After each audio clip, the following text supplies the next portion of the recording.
Every year for some time now, the Portland Press-Herald has presented a feature called its Photos of the Year. It's the best of the best. Now it's expanded to include other papers in the Maine Trust for Local News, the Kennebec Journal, Morning Sentinel, and the Lewiston Sun-Journal. With us here on Tour 7 are two photographers whose works are included in this: Chief Press-Herald photographer Gregory Reck and Russ Dillingham, longtime photographer for the Sun-Journal. Thanks for coming in, guys. Good to see you. Thanks for having us. We should mention straight off that there are photos from other photographers from the newspapers that are included in this exhibition, this collection, but we can't get to all of them, so you guys were good enough to come in. Let's get right to some of the photos and take a look at some of these. Greg, we're going to start with one of yours. Let's bring it up and tell us a little bit about this shot. How did you capture it?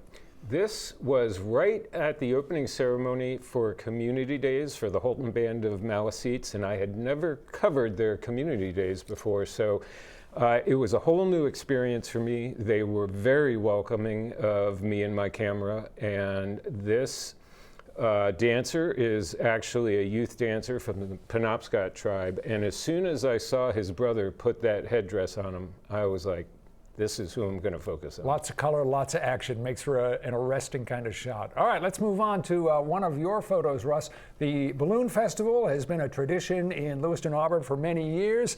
This is a very cool shot. How did you get it? The drone. Yeah. I've covered the Balloon Festival since its inception in '92 and shot it from the balloons, from planes, from a boat, just about every way. But the drone technology has just brought it to another level.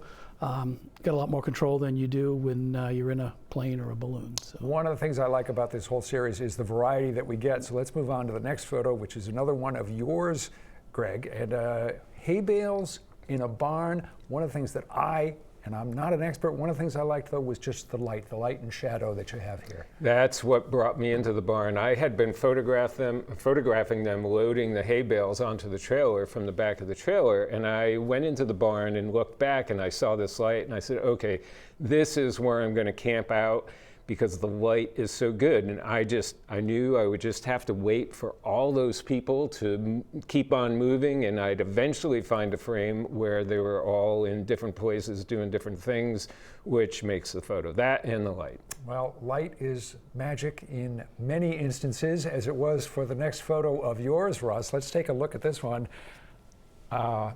Did you know when you took that shot that you had something special there? Yeah, definitely. I mean, you've seen rainbows, and in fact, this rainbow was photographed by just about everybody I know. Everybody was posting it. And the trick with this is to set it apart with something in the foreground. And as I was coming back from another assignment, I was looking along the way to find something in the foreground that would really make the image pop. And I got back to the parking garage you see on the left, and I walked out, and there it was.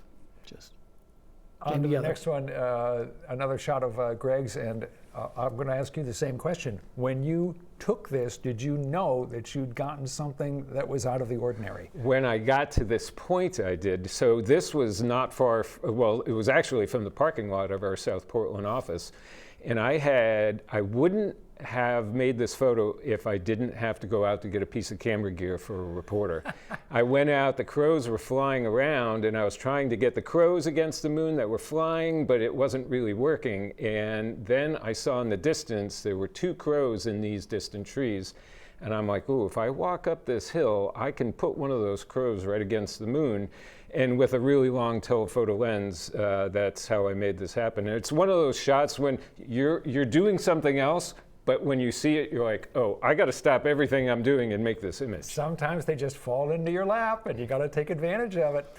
Let's finish with one more from Russ. This is a completely in complete contrast to the stillness of the previous photo. This one's all about the action. How hard is it to get this kind of an image, Russ? Well, quite frankly, it's scripted. It's not like regular wrestling, as we know.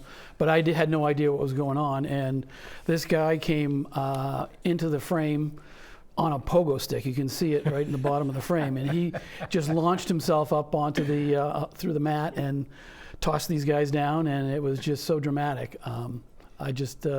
I love covering all sorts of different types of events, and this was not something we generally cover, so it was fun. It's what keeps our job fresh.